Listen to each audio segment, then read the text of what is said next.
como deve ocorrer o diálogo entre a teologia sistemática e a teologia bíblica durante, por exemplo, uma pregação expositiva, o discipulado, aconselhamento e as outras atividades da igreja em geral. Um pouco do que vocês já estavam falando, assim, né? Bom, primeiro que o Bruno, eu não tenho nem moral de desatar as sandálias do Brunão, né? Então, eu que deveria estar perguntando para o Bruno aqui, e não ele perguntando para a gente. Mas é uma pergunta muito interessante.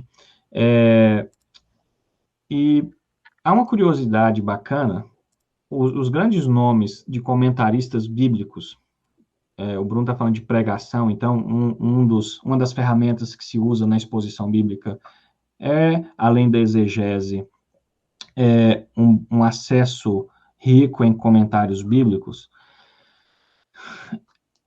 Os grandes comentaristas que nós utilizamos, na perspectiva das igrejas tradicionais, têm origens na grande tradição reformada, né? Então, a gente percebe como isso já estava bem conectado com os grandes nomes da teologia. O Pedro cita Calvino faz isso de modo magistral. Você tem um mesmo pastor e teólogo que tem uma teologia sistemática monumental, que é as Institutas, mas que tem vários comentários bíblicos. Talvez um dos mais bacanas de se ler hoje, já tem traduzido para o português. Então, veja, quando isso se perdeu? Nas decorrências do racionalismo, pós-iluminismo, há essa fragmentação, e aí você tem um movimento que supervaloriza apenas a piedade, o Bavinck, a introdução, o prefácio do Pedro deixa isso bem claro, na prática, como que esse dilema era experimentado, de um lado, uma grande intelectualidade morta, e do outro lado, um pietismo sem profundidade bíblico-teológica. Então, hoje, nós temos a oportunidade de unificar isso. Eu acredito que um caminho que a gente precisa seguir é fazer novamente essa costura de um cordão de 3 dobras, que é a teologia bíblica, a teologia sistemática e a teologia histórica. É preciso restaurar essa unidade para que se possa produzir uma teologia saudável, que seja prática para as nossas igrejas, que seja prática para a edificação dos nossos irmãos, que seja prática na hora da pregação, porque se a palavra de Deus é o ponto de partida, nós precisamos respeitar até mesmo a estrutura da revelação, de modo que na Bíblia não há tópicos de doutrinas. Isso vai se desenrolando a partir das experiências da narrativa, a partir da história de vida das pessoas, a partir dos relatos dos discípulos, a partir dos relatos dos profetas. Então, se nós conseguimos fazer essa visão triperspectiva, bíblica, histórica e sistemática, não só o sermão é enriquecido, mas as áreas da vida da igreja são enriquecidas de um modo geral. A salinha das crianças é enriquecida, as salas da EBD são enriquecidas, porque nós estamos agora com a visão geral da narrativa bíblica e não apenas uma visão fragmentada, uma visão reduzida. Um dos pregadores antigos que fazia isso muito bem, assim, a gente usa ele pouco. O pessoal gosta dele mais, assim. Aí eu falo a gente, mas estou falando de mim. Não sei como é que o Pedro usa ele. Mas é o Dr. Martyn Lloyd-Jones. O Martyn Lloyd-Jones era impressionante como ele colocava na pregação dele sempre as questões da teologia sistemática. Assim. Ele tinha um raciocínio muito sistemático, mesmo sendo um expositor bíblico clássico. Então, ele estava expondo um texto bíblico e ele tinha um raciocínio sistemático assim, tão aguçado que ele sabia a que doutrina aquele texto bíblico era fundamental e ele imediatamente encaixava ali para dizer, olha, explicava o texto e dizia, olha, esse texto aqui então é muito importante para a gente entender a doutrina do ser humano criada à imagem e semelhança divina, que tem esse propósito e tal, e aí começava a discorrer uma breve explicação sobre um tópico da teologia sistemática. Eu acho que isso é bom. É o que a gente pode chamar de parte doutrinária, né? Ou o ensino mais teológico propriamente dito. Todas as vezes que eu vou preparar os meus sermões ou estudos, ou mesmo quando eu estou pensando as coisas para ensinar, seja a um, aconselhamento bíblico, etc., eu sempre penso nisso assim também, de explicar um texto, seu contexto, o que ele significou, quais são os desafios ali e tal. Mas quando a gente vai aplicá-lo, teologia sistemática é a palavra de Deus aplicada. É ela organizada, mas é ela aplicada também. Aplicada à nossa compreensão, aplicada a os nossos desafios, ao que a gente precisa entender sobre Cristo, sobre o ser humano, sobre a igreja, sobre a vida cristã. Então, é muito importante também ter essa organização bem clara na sua cabeça, para você poder aplicá-la bem. Então, faz diferença, sim. Voltando àquela história que eu contei, claro que eu desincentivei o estudante a comprar uma teologia sistemática, não significa que ela não tem valor. É óbvio que ela tem valor. Eu estava incentivando ele a comprar um livro que ele nem pensou em comprar, que era uma teologia bíblica. Porque a teologia sistemática a gente sempre quer comprar. Tanto que ele foi lá e comprou do Bavinck também. Mas é porque o lugar dela é meio que o acabamento, sabe? A gente sempre pensa na teologia sistemática como o fundamento, mas ela é mais o acabamento.